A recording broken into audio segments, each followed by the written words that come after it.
it should have all the characteristics of silver, and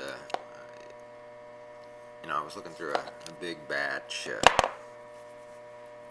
It was 9,278.5 grams of sterling the other day, and I picked, I don't know, just 3 or 4 little obscure pieces out of there, and it was just by instinct that I caught those items, because I feel and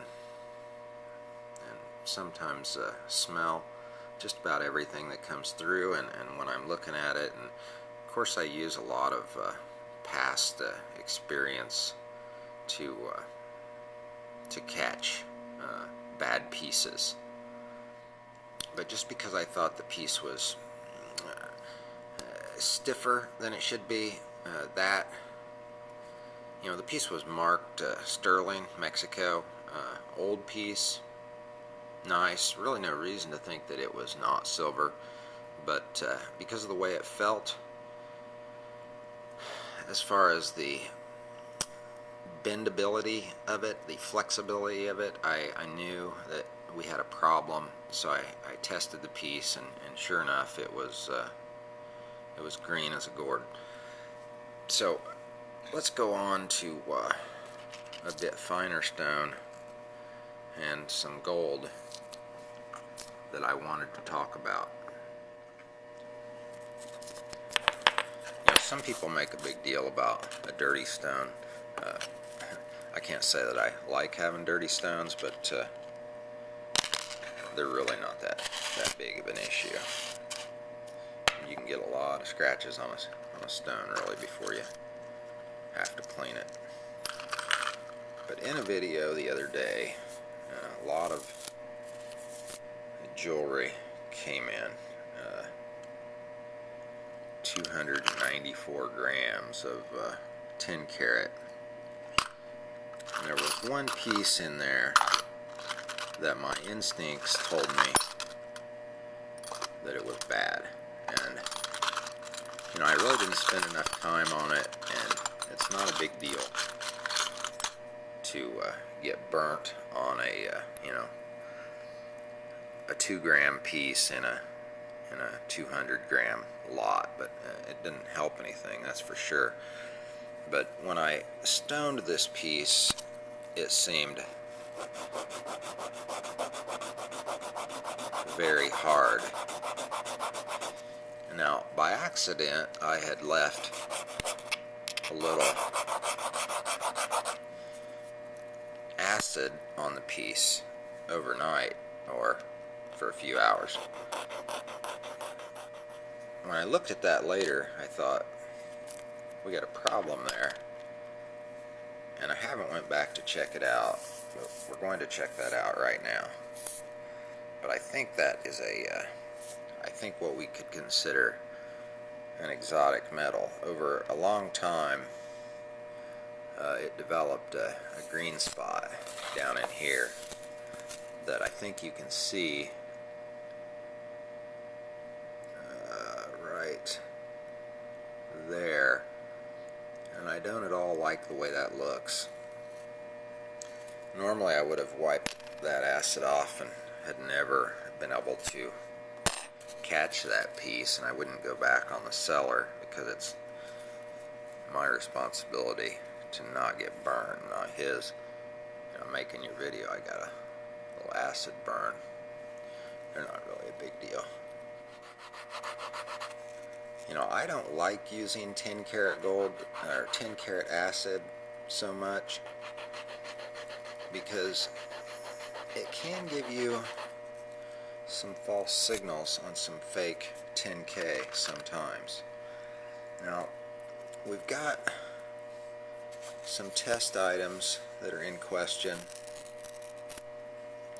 and then we've got a control item, which is a old class ring from the 1930s. I would persuade anybody to just pay close attention to how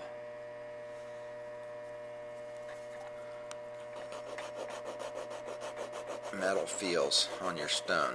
Now we're putting a couple 14 karat old bands over here on the side as a control also.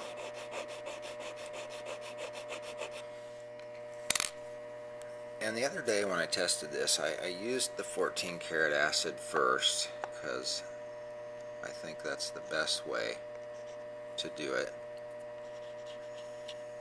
And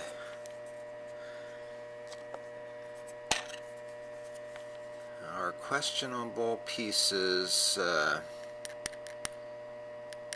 you've got pretty much a washout. Over here on the items that I suspected are bad, yep, they're looking bad. I hope you can see that. There you go. But this is with the 10 karat. Now the 14 here is no washout and no washout, and our control 10K,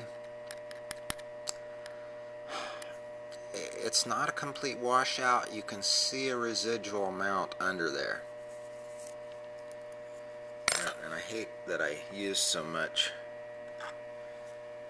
14 karat acid on this. Hopefully that doesn't skew my result. So we're going to go with our 10 karat now to figure this mess out. Alright, so you got your 14 karat control piece. It's looking really good and bright. Ditto on the next control piece. The 10 karat piece that we suspect to be bad, well, you know, it's a yellow piece of gold and it has a white look to it. That tends to make me think this is probably a piece of stainless steel or some exotic metal. I should have just rejected that piece because it's not marked, and you just don't see that. It's modern and it's not marked, which means basically it's not gold. Here we've got our control 10 karat. Looks great. The other item we were in question about, it's fine, but the piece that I was concerned about, yeah, it's a strange piece. It's probably an exotic metal or a stainless steel with a really heavy gold plating. So, and I think it only weighs 1.5 grams or something, so it's not like the end of the world or anything like that, but just a pretty good lesson. Had I just went by my instincts and had no acid at all, I would have rejected that piece. But since it kind of played a little trick on me there with the 10 karat acid, I went ahead and passed it because I had a couple other customers waiting on me. But this one, as you can see, now it's starting to even get down and eat into the stainless steel. So probably got hurt on that. I'm going to check it one more time for a marking.